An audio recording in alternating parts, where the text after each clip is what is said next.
దమ్మాయిగూడ సిద్ధార్థ నగర్లోని సాయి సిద్ధార్థ హైస్కూల్లో డైరెక్టర్ కల్లూరి సత్య ఆధ్వర్యంలో 77వ గణతంత్ర దినోత్సవ వేడుకలు అత్యంత వైభవంగా నిర్వహించారు.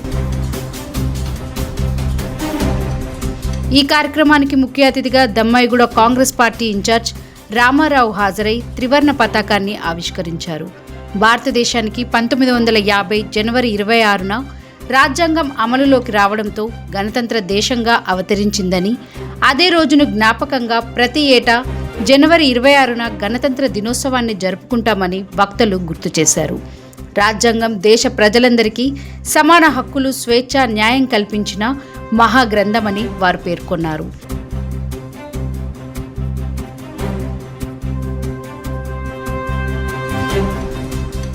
ఈ కార్యక్రమంలో సుమారు 2000 మంది విద్యార్థులు, వారి తల్లిదండ్రులు, స్థానిక ప్రజలు పాల్గొని దేశభక్తి ఉత్సాహంతో వేడుకలను ఘనంగా జరిపారు. విద్యార్థులు దేశభక్తి గీతాలు, నృత్యాలు, నాటికలు, స్వాతంత్ర సమరయోధుల వేషధారణలతో ప్రేక్షకులను విశేషంగా అలరించారు. ప్రత్యేక ఆకర్షణగా సుమారు 3 కిలోమీటర్ల మేర జాతీయ జెండాతో నిర్వహించిన ర్యాలీ ప్రజలను ఆకట్టుకొని కన్నుల పండుగగా నిలిచింది. ఈ సందర్భంగా ఆయన మాట్లాడుతూ 1876లో రచించిన ఈ మహాగీతం ఈ సంవత్సరం 150 సంవత్సరాలు పూర్తి చేసుకున్నప్పటికీ భారతీయుల హృదయాల్లో దేశభక్తి ఉత్సాహాన్ని నింపుతూనే ఉందని పేర్కొన్నారు. విద్యార్థుల ప్రతిభను చూసి ముగ్ధులైన తల్లిదండ్రులు, స్థానికులు పాఠశాల యాజమాన్యాన్ని అభినందించారు. గణతంత్ర దినోత్సవ వేడుకల సందర్భంగా విద్యార్థులు ఆలపించిన వందే మాతర గీతం ప్రత్యేక ఆకర్షణగా నిలిచింది.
Sai Siddhartha high school director.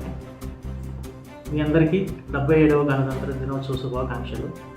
ఈరోజు 150 సంవత్సరాలు కంప్లీట్ చేసుకున్న వందే మాత్రానికి పురస్కరించుకుని ర్యాలీ నిర్వహించడం జరిగింది.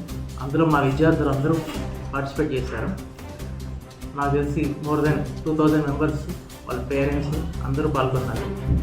ప్రతి విద్యార్థులు దేశభక్తిని పెంపొందించాలని ఒక మెయిన్ ఉద్దేశంతో ఈ కార్యక్రమం నిర్వహించడం జరిగింది. దీనికి అందరి సహకారాలు చాలామంది అందించారు. అందులో మా మీడియా మిత్రులు చాలామంది ఉన్నారు. వాళ్ళకి నా కృతజ్ఞతలు.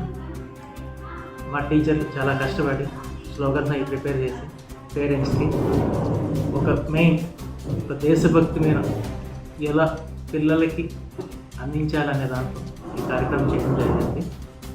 సో మీ అందరూ చూసి మీ పిల్లల్లో కూడా మీరు సాధ్యమైన వరకు దేశభక్తి పెంపొందిస్తారని అనుకున్నాను.